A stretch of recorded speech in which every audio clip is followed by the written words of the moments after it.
Hello दोस्तों, स्वागत है आपका इस चैनल। तो दोस्तों आज के इस वीडियो में डिस्कस करेंगे BA BCom BSc UG third round या हम कह सकते हैं सीएलसी सेकंड राउंड में न्यू रजिस्ट्रेशन करना होगा या नहीं करना होगा, चॉइस फिलिंग कैसे होगी, अगर होगी भी तो कैसे होगी, या करनी है या नहीं करनी है, वेरिफिकेशन यानी कि रजिस्ट्रेशन करने के बाद चॉइस फिलिंग होती है, चॉइस फिलिंग करने के बाद वेरिफिकेशन होता है। तो दोस्तों हमको वेरिफिकेशन करना होगा, डॉक्यूमेंट वेरिफिकेशन करने होंगे या नहीं करने होंगे या कैसे होंगे, वो मैं आपको इस वीडियो के माध्यम से बताने वाला हूँ। पूरा आपको बताऊंगा, रजिस्ट्रेशन से रिलेटेड जो भी आपके डाउट हैं, चॉइस फिलिंग से संबंधित जो भी आपके डाउट हैं और वेरिफिकेशन से संबंधित जो भी आपके डाउट हैं, वो सारे डाउट इस वीडियो को देखने के बाद समाप्त हो जाएंगे। तो अगर दोस्तों अपने इंस्टाग्राम पर फॉलो नहीं किया है, इंस्टाग्राम पर फॉलो कर लीजिए जाता जाता। तो दोस्तों मैं आपको बता देना चाहता हूं, जो बीए बीकॉम बीएससी का यूजी का थर्ड राउंड स्टार्ट होगा या हम कह सकते हैं सीएलसी सेकंड राउंड स्टार्ट होगा, आप उसमें न्यू रजिस्ट्रेशन नहीं कर पाएंगे, ना ही आप उसमें चॉइस फिलिंग कर पाएंगे, ना ही आप उसमें वेरिफिकेशन कर पाएंगे।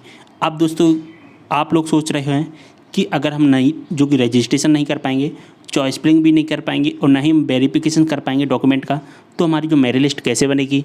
क्योंकि बिना मेरिट लिस्ट के या बिना रजिस्ट्रेशन के, बिना चॉइस फिलिंग के, बिना वेरिफिकेशन मेरिट लिस्ट नहीं बन सकती है। तो दोस्तों ये मेरिट लिस्ट कैसे बनेगी वो मैं आपको बता देता हूँ।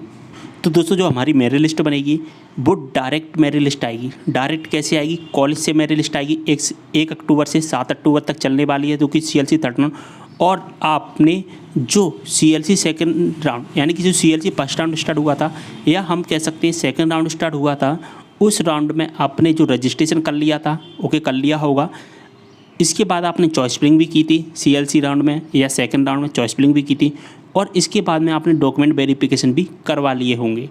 अब दोस्तों जो प्रोसेस आपने सीएलसी राउंड में न्यू रजिस्ट्रेशन करा लिया है, जिन कैंडिडेट ने न्यू रजिस्ट्रेशन करा चुके हैं सीएलसी राउंड में या सेकंड राउंड में, जो रजिस्ट्रेशन करा चुके हैं, चॉइस फिलिंग करा चुके हैं, वेरिफिकेशन करा चुके हैं, केवल और केवल उन्हीं की मेरिट लिस्ट बनेगी। केवल और केवल उन्हीं छात्रों की मेरिट लिस्ट बनेगी और किसी भी छात्रों की मेरिट लिस्ट नहीं बनेगी। आपने सीएलसी राउंड में न्यू रजिस्ट्रेशन नहीं करा पाए थे, आप चॉइस फिलिंग नहीं करा पाए थे सीएलसी राउंड में, आप वेरिफिकेशन नहीं करा पाए थे, तो आपको 1 अक्टूबर को मेरिट लिस्ट आएगी, उसमें कोई भी कॉलेज अलॉट नहीं किया जाएगा।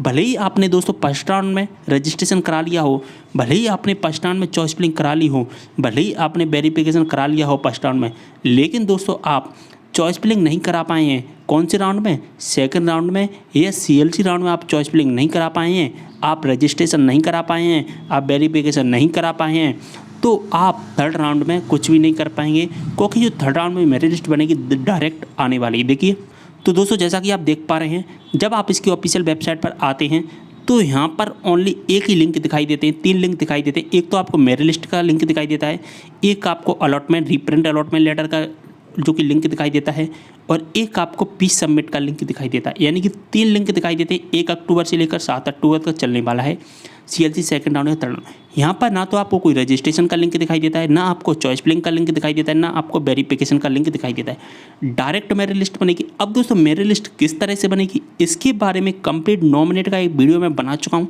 इसके जस्ट पहले मैंने एक वीडियो अपलोड किया है नॉमिनेट का, उसमें मैं आपको क्लियर बता चुका हूँ कि जो हमारी जो लिस्ट बनेगी मेरिट लिस्ट, वो कैसे बनेगी।